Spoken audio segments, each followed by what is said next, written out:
Dr.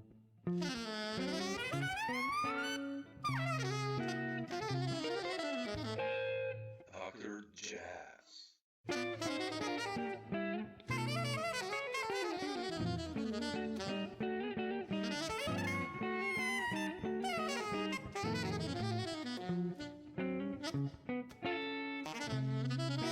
Hey guys, Dr. Samo here. Jazz. Thanks for checking out the channel and its contents. And if you feel like it, please do subscribe. Thanks so much. Enjoy the video. Bye. But cool, man. Thanks for finding the time. Appreciate it. Hey, my pleasure. My pleasure. Thank you I for have you. having me. Yeah, I have you on so many records, and I was like, shit, I haven't talked to you yet. I talked to so many guys, I've done this talk with, and I always loved your playing, from the Threadgill records and About the Monks. I listened to About the Monks today, and I was like, man, you're a monster. And but I wanted to start this talk like the last album by you was Three Sides of the Coin. And have you been preparing something new on the band leading department? Well, I have new music for a new big band album, Oh, wow. but I'm kind of, chasing around some possibilities of, which big band should I be using or which musicians. I mean, there are these two possibilities in the air. One is to already, make a collaboration with an already established big band or create my own as I did, Yeah. in my previous big band album, but that's very costly, much costly than the. So nowadays it's very challenging to make that happen, but we'll see. I have music for that. I'm also finishing now music for the new quartet album. So we'll see. I mean, the thing with this is like, since I'm the one that budget all of this, basically since I created Dafnis Music in Yeah. 2008, I've been paying, whether that is from my savings or through some kind of donors or some kind of negotiation, but more in the personal thing. I never been this kind of artist that has the backup from music labels and things like that. Hmm. How come you decided? I mean, I wanted to ask you that later, but how come you decided to go quite very early on your own path? I mean, many artists have it now, like, from Dave Right. Holland to Dave Douglas to all these amazing players, but like you went quite early. I tell you a joke first before we go before we make it a little bit serious. Okay. But I thought at some point I said I don't need anyone to make myself poor. I can do that very well. Yeah, Uh, there's a lot of truth in that, man. Actually, yeah, like band leader. but no, but going a little bit more seriously, I thought I wanted to have much more control of everything. At the same time, I thought that I had to also be dealing all the time with the third person, which it may require some kind of approval of this or that or that. It was a little bit I don't know, like I just wanted to really have control over my music and be able to publish it whenever I wanted and how I wanted, and have control not only of the music but also of the of the artwork and the story of it and the direction and the Yeah, contents and everything. yeah. But Yeah. yeah, because you are changing a lot, from kind of hip hop, which I love that project with Jason and Kokaji, and Yeah. to big band and Latin, and I mean you're doing It's whatever you want different. to do. Yeah, Yeah, what happened with the label is that many times they put you in a yeah, stereotype kind of sound, and that's what otherwise it wouldn't allow me. It would probably pressure me more to be who they want me to be, and I would not, accept those conditions most probably, and that's what I took that decision in 2008 yeah, when I made that move. I had two previous albums, well, about the monks yeah. and Absolute Quintet, which were two completely different projects, Yeah. but I did it through Zoho Zoho, Music. yeah, Yeah, and and then after that, when I made that decision, and you know, for better or for worse, the work has been able to being published, released, and it has been able to share with the audience. Of course, I understand the downside of this in terms of the business, and it has ups and downs. yeah, When it comes to a comparison uh, you know, whether you do it through a label or whether through the, most labels, if they are really established label, then that's a three plus signs, basically, because that has a much more wider outreach to Yeah. people. And the thing with this is like, it also comes with a level of credibility or acceptance by the same industry. If you're doing it by yourself and so on and so, and you haven't gotten to that, level where many people know you, it's much harder to Yes. really lift up Yeah. that as a way of creating a credibility on the scene.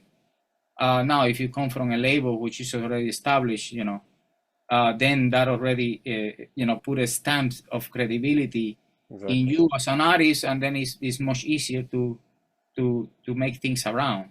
Yeah. But I took the risk, and here I am. I'm still alive. No, and it worked out. I mean, come on. I think your albums are getting everywhere, right? I mean, you got a lot of reviews, and the music is out there, and that's important nowadays. Like, Mm-hmm.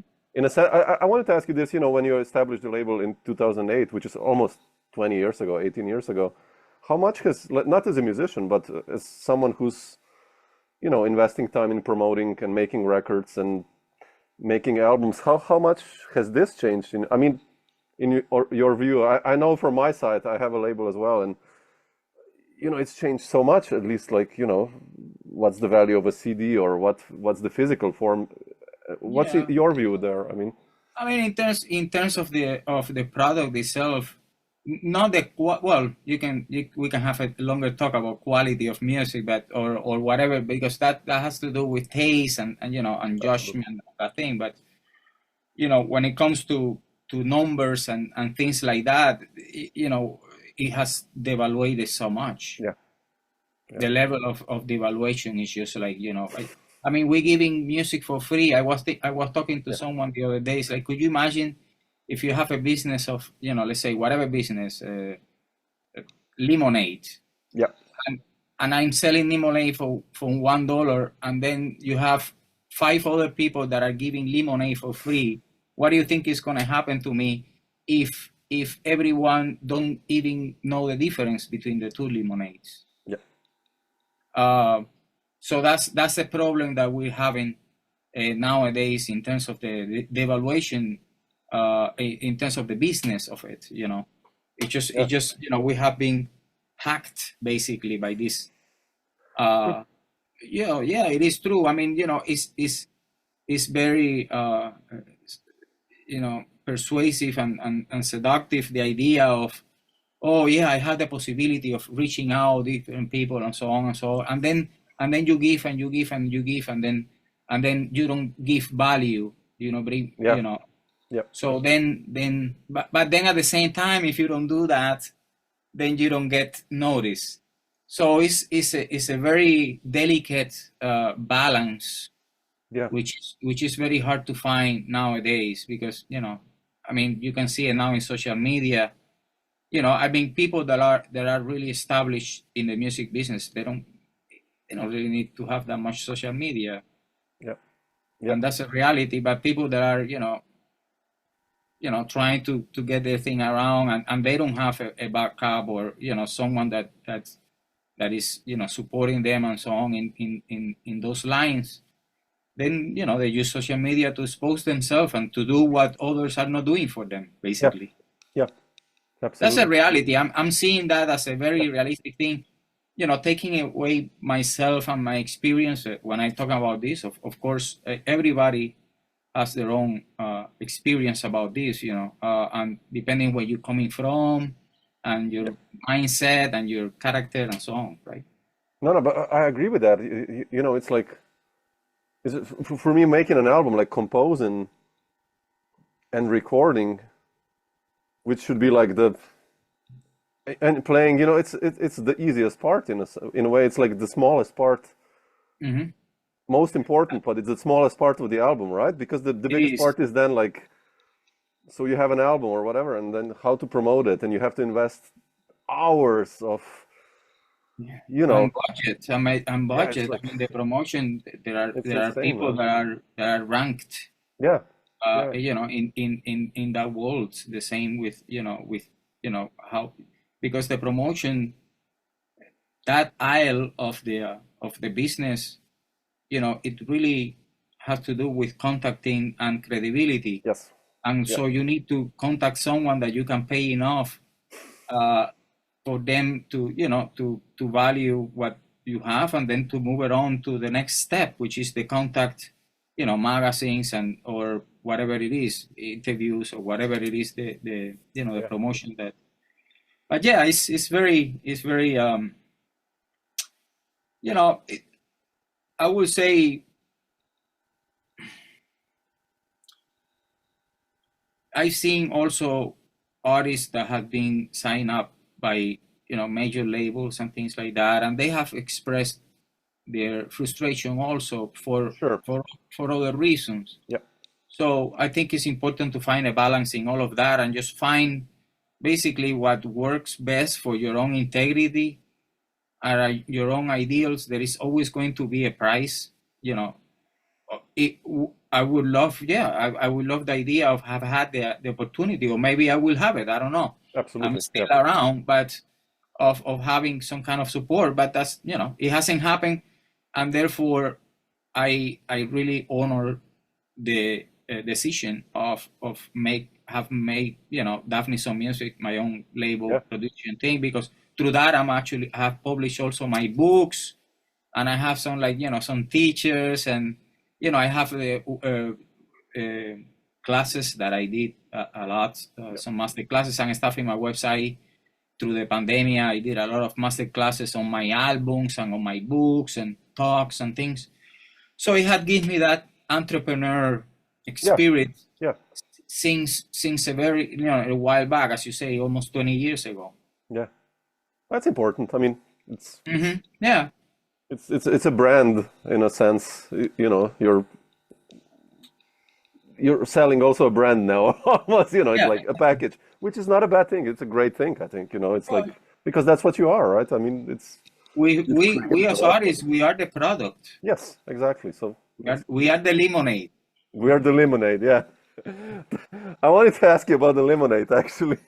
Uh, when I listen to your music, man, it's just like, how do you compose these things usually? Because they're very complex, yes, yet they have this celebratory. It's like the melodies are always like a celebration, at least to me. Even though the music is rhythmically very complex, it's singable Mhm. melodies, and Caprichos Cubanos. I listened today, and I was like, man, that's insane. The structure of the Mhm. tune, right? Like the solos, and of course the crazy drum shit in the end. I'm like, oh man. Or humanoid, like the 7/4 thing. It's like, Yeah. dude, it's so cool. Like, how do you come up with tunes? And what's your process there when it's always like a story within every tune? That's the sense I get when I listen to your music. Yeah. Ironically enough, I'm mainly a drummer as a musician, as a performer, but what it drives me musically all the time is the melody. Yeah, I always tell my students, my composition students at school, is like, if I don't have a melody, it's almost like I don't have the person. I'm talking about the subject that has no characteristic or a story to say. To me, the melody, it has been all the time since I'm little, the driving force. And this is something that I made a joke once that I'm a drummer because I love melodies. Just because the accompaniment of something that you love, you want to accompany it in a way that really shows that you care. yeah, So to me, but I it comes from different sources when it comes to inspiration. For example, um, I really enjoy visual arts. mm. Um, I'm a big fan of surrealistic movements, especially like Salvador Dali or Oh yeah, me too. Yeah, many others, yeah, Gaudi or even Picasso, or many others. But also read. I like to read a lot, and that give me a lot of information. I think the source of my music has to do with it with a very personal in a way, of course using the elements that are out there, but in a nutshell is the idea of personalizing the story, the same way you personalize a novel, Yeah, um, absolutely. and any art form in a way, but the source per se is really comes from different sources. As I mentioned, could be literature, visual arts, or music, or just a simple idea, a philosophical idea, like dimensions and things like that. Yeah, Um, so sometimes could be a baseline, which it has, kind of a very specific, melodic line, or sometimes what I will say that most often than not, the drum part and the rhythmic part is one of the last elements, yeah, I can imagine actually. Yeah, which because is, that's the easiest for you, right? In a sense. So, yeah, yeah, yes, it's the most familiar. And, I've talked to other musicians about this, and, I've seen the other side of the coin in a way which many musicians, they say, oh no, I just see like I'm putting notes to the rhythm. And I am like, oh no, I will never, because to me, the notes already has a rhythm. So without the rhythm, it's not even a note for me. So I don't see a separation sure, yeah, when it comes to that. Um, but yeah, that's kind of, I'm very very melodic in a sense that I need to sing all the yeah. parts. That's what I thought. Yeah, Uh, I sing all the parts of everything that I've written, uh, just off my head, basically. And also with time you build up a relationship where then becomes a sense of also of variety. So how am yeah, I going to create different kind of mood and I still be myself, that kind of uh, questions that you ask through the process, and things like that. But I think to me the composition is a very natural, is active and reactive at the same time within my own life. It's not really separate. I'm whistling, thinking, reading, watching podcasts, trying to get information, and yet I have also times where I give myself, you know, just sometimes to digest and yeah, to really, go inside and get something, as out of everything that I've, inhaled or yeah, yeah. eaten, or so yeah, that's but it comes from different sources, as I say, and it's very melodically driven, as you Yeah. mentioned, and that is, because I like to sing the parts. For me, composition is, as well as drumming, is basically an extension of me in the metaphysical world. Uh,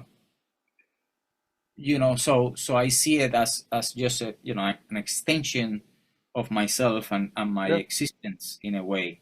So it's very natural. It's not, what I'm trying to say is not only Like a mental, intellectual. intellectual thing. Yeah, yeah, yeah, yeah. It's not only intellectual and a game per se. It try to balance the game with making me feel something emotional. I think the emotional aspect of the music is one of the most important to me.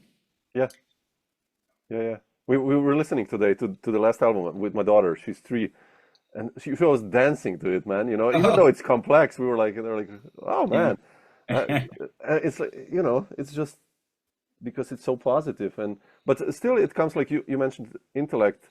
It's very singable, but does the intellect then come with the rhythmical part?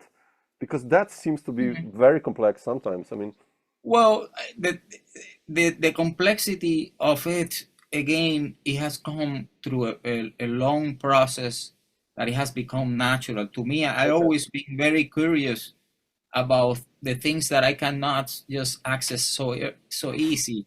So for me, like being Cuban and listening to Cuban music, for example, then it raises the question, wow, how this song will this sound in 3/4? Just to Yeah. start, an up meter, for example, and and this kind of curiosity is just the game. It's a game of playing. You're playing with ideas.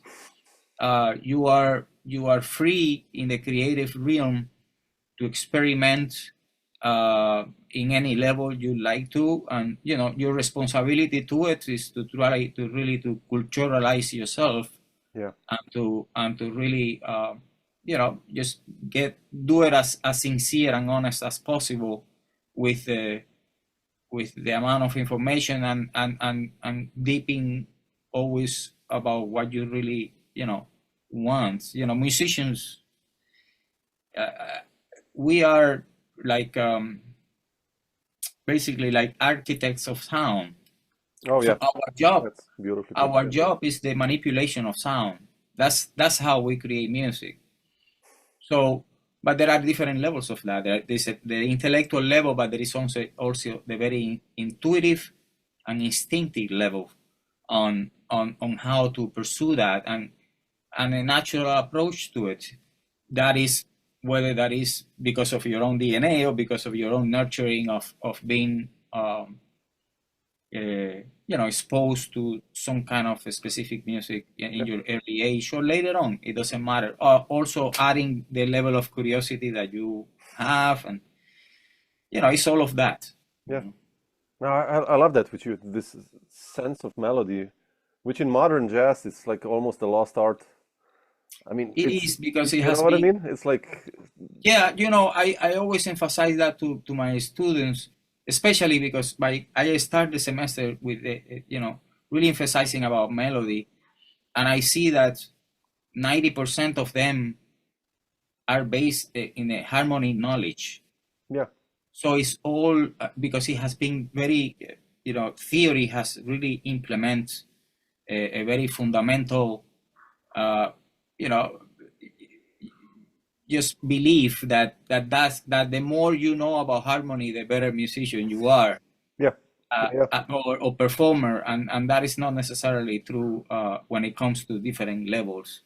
Of course, I'm not neglecting knowledge, but no, I know what you mean. Yeah. there is a great deal of personality, character, and self awareness, and also really critical thinking that is very personal to each of you.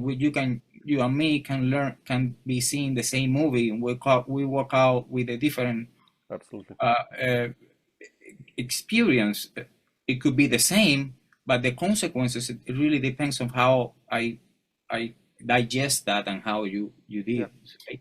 So that applies also to the arts form, and everything that we do. Yeah, I agree. Like, speaking about melody, do you know when you compose? Let's say that you're gonna compose for Peter, playing because he has such a strong sense I for know. such a beautiful sound, recognizable. I mean, when you're writing out stuff, you have it in mind when Yeah, yeah, of course. that's so important. Well, I've been working with Peter for like more than 20 20 years years, already. yeah, I yeah. met him probably 30 years ago. Yeah. So he must Actually, have been one of the first guys you met in New York then, or something like that. it Or, is. I yeah. actually met him at Stanford University in the West Coast when in a summer camp. I was Oh still wow, living. I was still living in Cuba. wow. I came with a band there. One of the first band that I played, that I actually traveled outside of Cuba. It was a special, very special band. It's called Columna B, Ah, I don't know. which the translation is column, like column B.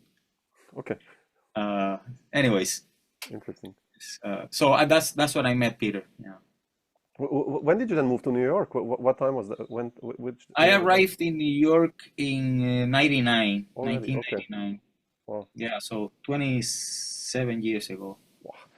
How was that like for you? I always like to ask this question, because I checked the CDs I have you on, and you know, Eddie Palmieri and Arturo Farrell, and like the Cuban Latin influenced Hmm. people living in New York. You immediately connected with them. And Yeah. how was it for you when you came to New York, getting gigs and stuff like that. Was it hard for you in the beginning, or did you immediately start playing? And how did you get the gigs? I mean, like with those I legends, think it with was Eddie. all. It was hard and it was easy at the same time. It's hard. It's hard to and complex to to really describe that, because I will say that what it made it easier, it was that I was so open in terms of this style when it comes to styles of music, Yeah. approaches to music. I was so I remember at what time I play, like, in a period of a week I play with Eddie Palmieri, also with Henry Threadgill, Yeah, yeah, I love those records. I want to ask you about that. Yeah. also with Steve Coleman, which is a complete, it's like going from south to north to, Yep. in terms of approach of music, right? So this is was the fascinating part for me, when I got to New York, that there were all of these, macro worlds, I will say, and scenes, that I used to be part of it, But and how did you become I, part of all those? I mean, how did the people find out about you? Like, well, here's the thing. For example, I met Steve Coleman, I believe in 97 or 98, sometime like that, in Cuba when he came to visit. mm, So I met him there. I was playing with that band that I just mentioned to you, Columna B, and the saxophonist of that band was Giovanni Terry. okay. And Giovanni Terry came to the US prior to the band go and to Stanford. So he actually met Steve Coleman, and for some reason or another, actually Steve Coleman ended up going to Cuba. He was interested, of course, in learning some Cuban, especially some percussion things. And so, anyways, we met there. We play, and we play in Havana a few times, and then we came to the US. We play a little bit with him also. So when I made the decision to come to New York, I called him up, and he was around. So we started doing a few things, and through him, the word came out, and I ended up meeting Henry Threadgill. Yeah. And then through Henry Threadgill, I met Andrew Hill, who I play a few times, subbing. Really? Oh man, I didn't know that. Yeah, Oh, shit. I play Wow. a few times, had a great time with Andrew as Andy, well. man. Yeah. I was subbing for Nachid So Wait. with John Aber on bass, or no, or Drew It was Grass, Scott Colley. Scott Colley. Oh wow, what a trio, man. Yeah, I was actually we did a sextet, Yeah. and we did the big bang as well. Oh. But yeah, and then when I got to New York, I also started playing, some Latin stuff at the Sing Bar, where a Yeah. lot of things happening at that time. I team up, Giovanni Terry was there already, but we team up with, like, Andy Gonzalez on bass, Xiomara Laugar was there, the singer, Octavio Cotan, great guitar player from Cuba as well. Luis Perdomo was on piano. We played at the Sing Bar many times. We made connections there. I believe actually Andy Gonzalez recommended Michel Camilo to call me, because Michel Camilo was looking for a drummer at some point. And so he recommended, Michel asked Andy if he knew, or he have heard something about me, and Andy said, yeah, you should call him. So anyways, it's this kind of like, Word of mouth, and yeah. yeah, it was most of everything before internet was that, but basically you play, people go out, and that's where the exchange begins. That's the beauty of New York, right? That's Yeah, how it used to but be, like even in the 80s and 70s, and yeah, yeah. but what I'm saying is, like, in my personal case, I wasn't coming from just to do one thing. I was so open to do everything, and I was, enjoying all of it. Very wide, and that really helped, Yeah. to sustain myself, but also to grow and learn. Yeah, yeah. I wanted to ask you about Henry. Like, he's one of my favorite composers ever, and I hope we'll get this to do this interview with Henry. Like in a month, I'm talking with him, and that will be Oh, fantastic. for me. That's like, he's still one of the. I mean, he's underrated. I will put it like that, even though all Mhm. musicians know him, but in a wider sense. But I listened today Really? to Everybody's Mouth, and there's tunes like that, Platinum Inside Straight, and Don't Turn Around, and how did you cope with that music as a drummer? I mean, like you getting, can you explain a little bit like his When I heard, approach yeah, and when I heard when I heard Henry's music, I was in a friend of mine's house in Canada, and it was about that time also. I believe 98, 90, something like that, or yeah, or maybe before. I don't remember. But so I asked my friend, "Hey, could you play something?"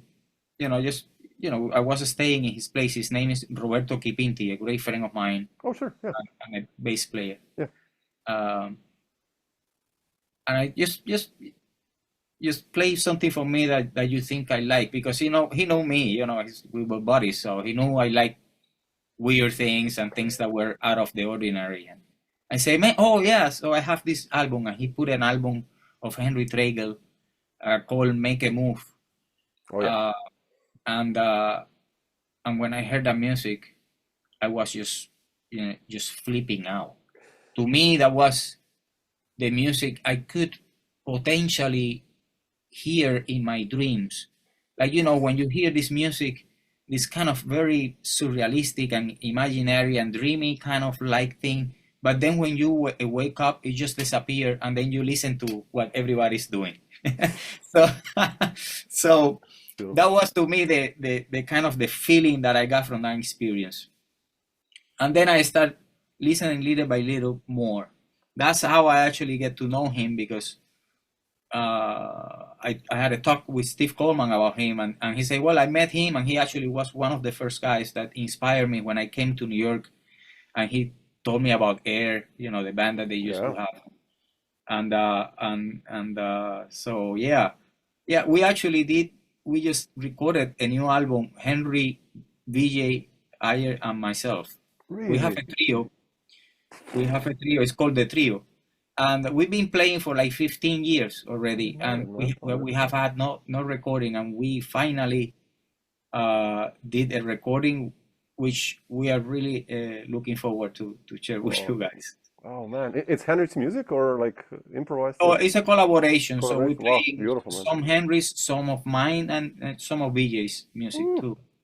The three of us, yeah. ah, man, now you Yeah. got me excited. Okay, that's an album I'm definitely Yeah. buying when it comes out. But going back to that, it was a natural chemistry, just because I always been inclined since I've been, young, to things out of the ordinary, like things that were interesting to me, things that you know, um, uh, things that goes beyond the regular kind of, method Yeah, or formula.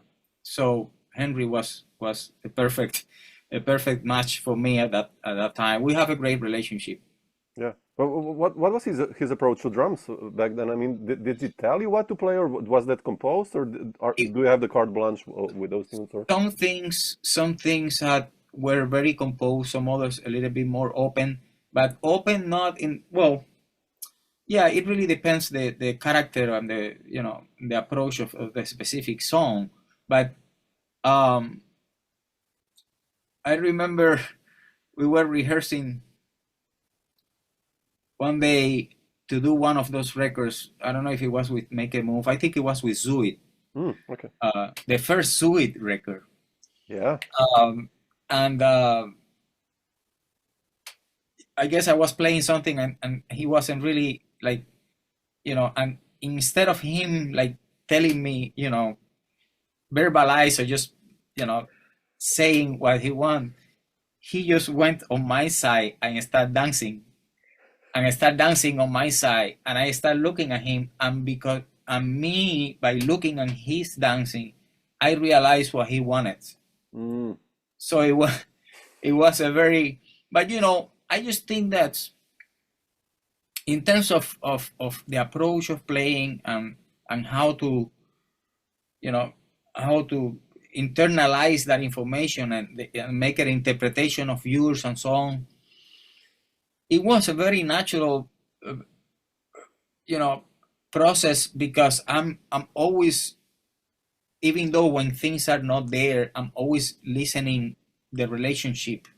So in that kind of music, everything is about the relationship. Yeah. Well, in any kind of music, but especially in that kind of music.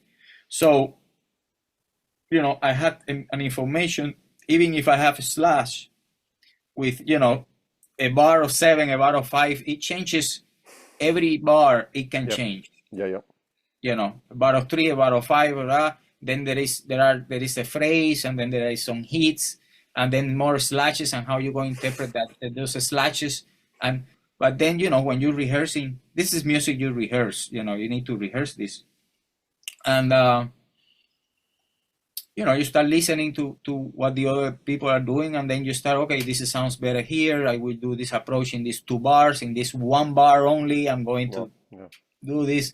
So it's you become kind of a secondary composer, orchestrator, in a sense. Yeah. You have to compose inside of the composition as well. Mm-hmm. Yeah, very interesting. Yeah. I always ask people who played with Henry about, like I had such a long talk with Liberty Ellman, and we really went into details. Like, wow. Yeah, beautiful, man. Yeah. What about Steve? On the other hand, like, how does his approach change? It's different. It's different to Henry's, for instance. Like, what was his approach? Yeah, Henry is more, a written in terms of the composition, in terms of reading. Steve is more of it has to do a little bit more of the approach of, things are not written all the time, so it becomes more a laboratory, a work in progress all the time. Yeah, it's hard to find the actual final product, because that can actually change the next day after, meaning, playing a complete different song on top of the same kind of rhythm sequence that you play in another song. So it's just, it is really interactive and dynamic in that sense. But the approach is much more verbal, in a sense of, it's very rhythmic oriented. So in that sense, you have to learn, as he called it, chants. Yeah. This rhythmic chants that, it could be very complex rhythmic structures, and then on top of that, you have to learn the other parts of everyone else, basically, because that's in relationship as well. So, but the approaches are different in that sense, and I just think textural also, in terms of textures, just 2 different individuals. Yeah, so. Completely different stories. Yeah. Mm-hmm. Even though both are saxophone players and really cool composers, and but it's interesting. You played with both of them kind of almost at the same time. I think it's quite cool. Yeah. Did they influence a lot you in the beginning? Like, because About the Monks came like 2004, I think, out, right? Yeah. Like, 2005. It was recorded in 2004. Yeah. Yeah, I mean, they have influenced me, as I say, since the time that I met them. It's interesting because both of them, I kind of heard the music almost like a year or 2 years before I met them personally. Interesting. Yeah, so it gives me a little bit of a intro just to hear the music and the work, and then when I met them, then I start making sense of why. Yeah. Interesting. How did you decide to do About the Monks, actually? What's the story behind there? Because you're playing then already with almost, like you said, everyone on the scene, like Eddie and then Andrew Hill I didn't know about, and Steve and Henry, and like, how does then the band leading happen? Certainly, when I got to New York, my band leader spirit started growing, and I started doing concerts, gigs around with my own thing, but I didn't have anything recorded. So we went to a studio, and actually About the Monks, I will say 90% of that album, it was just a demo. Really? Oh wow. Yeah, that was a demo. We did at Peter Carl studio in Brooklyn, Yeah, sure. I know it. Yeah. and it was a demo for me to show around to places. At that time, you used to go to places, to the clubs, and just talk to the booking people were there, or whoever was in charge, and you gave them the music, they check it out and get back to you, or if they knew you already, whatever, that kind of thing. But so that was initially why it happened about the monks, and then later I said, well, then Zoho got interested in releasing an album, and I had that recording, so I went back to the studio and recorded 2 or 3 more songs, and that was about it. That's what it became, the album. It's still it's such a strong album. I mean, even though it's like 22 years old, it's like I said. Yeah, I listened to it today, and it's like it's really you. You have like, I listened to the three sides of the coin and to that one. I was like, man, it's like you really have a language already there. I was thinking about that the other day, because I was, giving composition classes and things like that. It just makes you rewind in a way, and thinking about that process of your first, encounters or compositions and things like that. And I remember that one of the first compositions I wrote, it was entitled Dafnis and Chloe, which is why my name, why I was named like that, because of the Greek mythology, like Daphnis and Chloe. And I remember the song. The song was already in 7, and it was already, and it was one of my first songs that I written. So it wasn't like. But here's the thing. I think what facilitated all of that, it was because I always been, at least in that period in my life, I was always surrounded people that were already more knowledgeable than me about these complex structures and things like that. So it made me, work hard to catch up, but also at the same time to be nurtured and to be really, receptive, and just it really helped me. Especially that band that I mentioned to you, Columna B, was like a big laboratory for me, because I was surrounded 3 other musicians that were great, and that really, inspired me, and so I never really separated, because I did classical training. I knew the tools, I knew the music tools, how to actually make it happen, counterpoint, harmony, and so on. Yeah.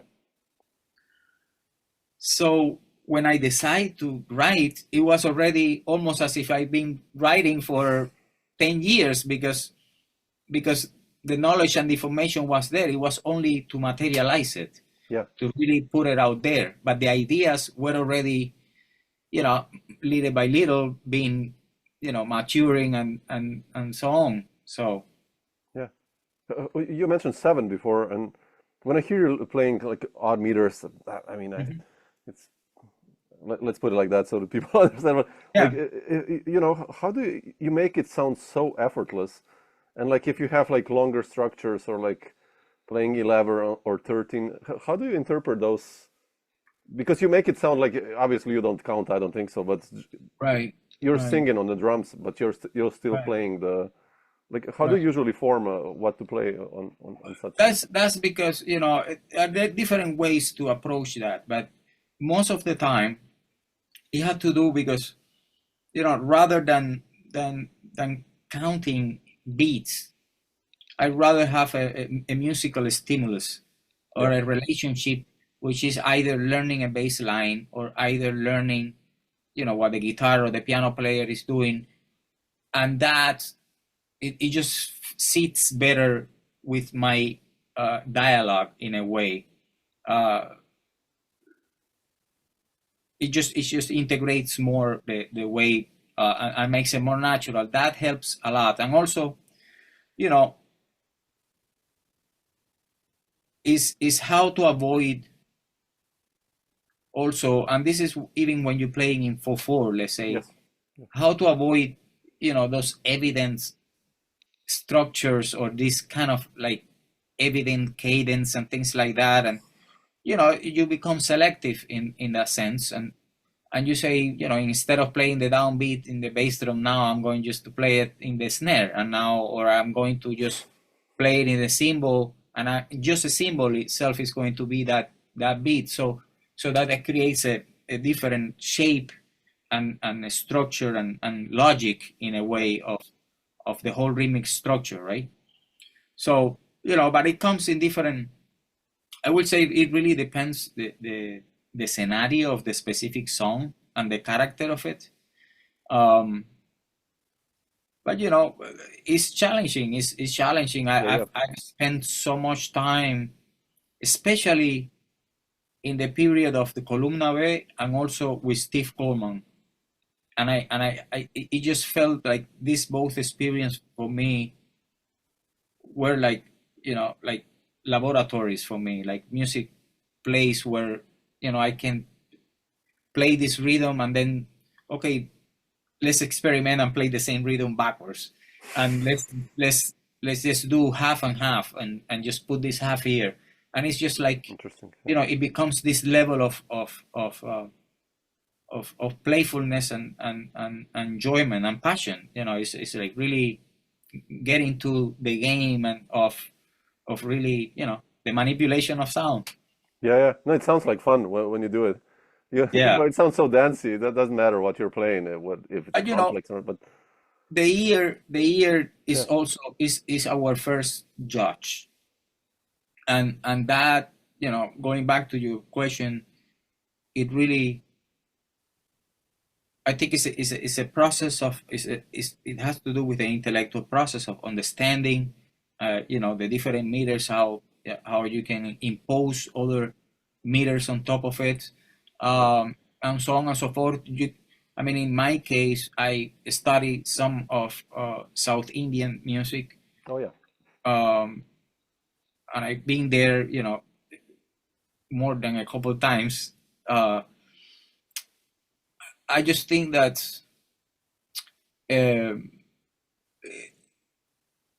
it's the same approach you can do in 4/4, for example. This idea of breaking the expectation, breaking, this idea of, okay, now he's going to do that, and then instead of that is something completely else. I've always been fascinated by those qualities, in music in general, as much as I enjoy it also to hear sometimes the evidence. The usual. Yeah, it's fine. It really depends on the context, Yeah.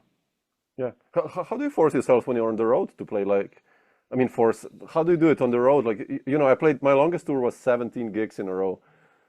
And like on gig 10, man, I was like, I thought I'm playing all the time the same shit. And like, I probably wasn't, I don't know. But like, how do you deal with these things? Like, just to push yourself into new territories on every gig, or?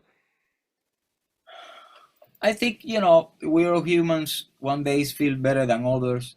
I just think that the key point that I found is that when I get to the moment of doing it, I get so involved in it that every other thing just disappear or get close to being disappear, in that sense. I just get into the world of sound and just get, driven by it,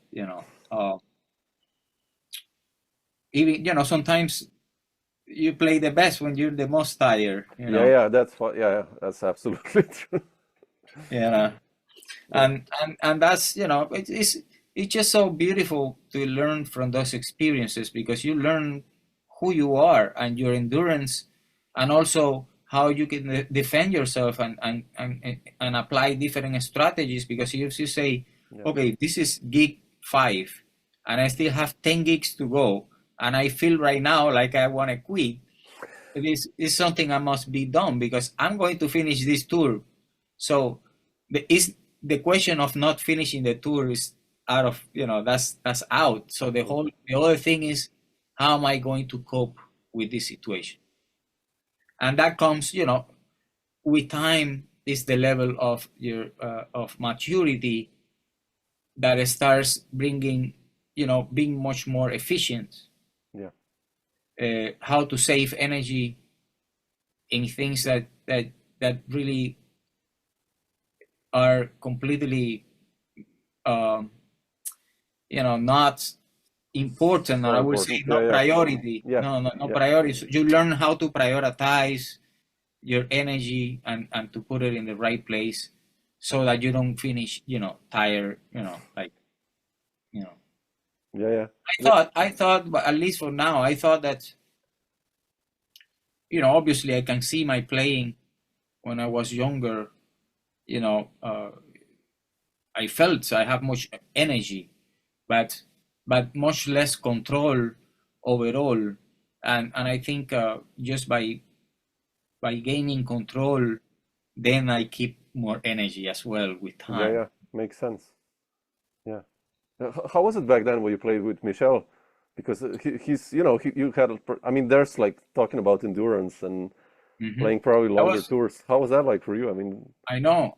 This is one of the examples. I'm normally like very emotionally I get emotionally in the music and get driven by the music, and then when you finish a song like that, like 15 minutes in the up tempo, and then at the end of the song, after all of these things, then it's your solo. oh shit, man. Yeah. And you're like, really? Now? I don't. The first times I was completely exhausted, as you mentioned, but then little by little I learned, okay, I need to save, and then I knew how to save, to keep the intensity but not going Yep. beyond, because I needed to save, whether that is for the later part of that song or for another song, or for whatever it may happen. So yeah, you learn how to do that on the go, basically. Yeah. That's crazy. Yeah. I mean, also the stuff he did with Horacio El Negro Mhm. Hernandez, Yeah. and I was like, dude, man, that's insane stuff. Crazy. Before Michel is always has been a very dynamic player. Yeah, absolutely. Intense, Yeah, very intense. very intense. Yeah. His playing and stuff.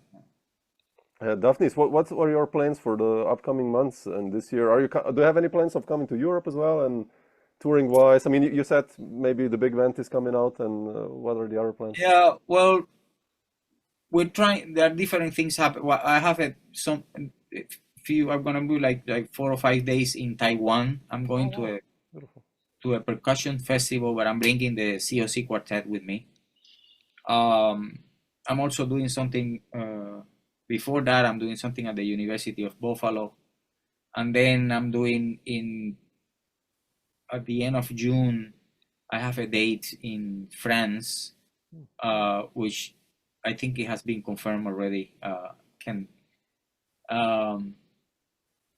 Yeah, and then for the Big Bang thing, we're trying to, as I say, we're trying to shop around. I don't want to mention any names now, Oh, sure, because just want to keep it as realistic as possible. Of course. But yeah, we're trying to. It's either the next thing will be either a Big Bang album or either a quartet album. Oh, and the trio with Henry and Vijay, right? Oh well, yeah, that's coming beautiful. up. Fantastic. That's coming up in the this late summer or beginning of the fall. Oh man, fantastic. Yeah. Beautiful. Cool, sir. I'll leave you a nice afternoon now. Yes. But man, if you're gonna be in Europe, drop me a line. We can get together for a beer or whatever. Where are you? I'm in Slovenia, like half an hour south of Graz, 2 hours south of Vienna. Kind of that you get the idea. Yeah. Slovenia. Yeah, of course. Well, you must actually, have played in Ljubljana, probably. yes, we did. I played there with Henry, Yeah. and I did actually a duo thing, also with the dancer. Really, in Ljubljana? I think Oh shit, I don't know that. Yeah. Yeah, I remember that. That's a nice Slovenia, that was fun. Yeah. Oh wow! So, but you came to the US and work here? I mean, study here or something like that? I'm living in Slovenia now, but yeah, I used to come every year to play gigs and record, and you know, I did sessions. I mean, I know the studio systems too, and Peter Carl and all these, and with Michael Right. Broadbridge, and you know, just to learn. I mean, that's where you learn, right? You go Of there course, and get your ass of course, kicked. Like, of but I course. always returned here. You know, it's just like the quality of living here. I love it so much. I'm like, oh, it I was know. always, you know, it's just Of course, I don't blame you. yeah, it was too stressful always New York, but I loved I it. know. Yeah, I know. man. But cool. Oh, Um, well, nice meeting you, man, you and thank too. you for having me. Let Yeah, me know when this is coming out. Send me I the will. link, I whatever. will send you a link and everything and let you know. And you too, if you're in Europe, just let me know and we get together and Yes, hang a bit. indeed, indeed. Take Super. care. Thanks, Daphnis. Bye. Stay strong. Thank you. Bye. Ciao. Bye.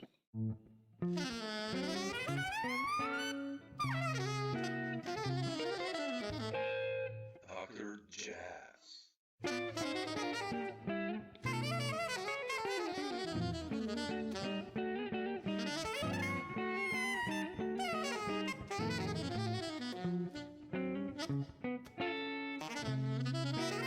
Dr. Jazz.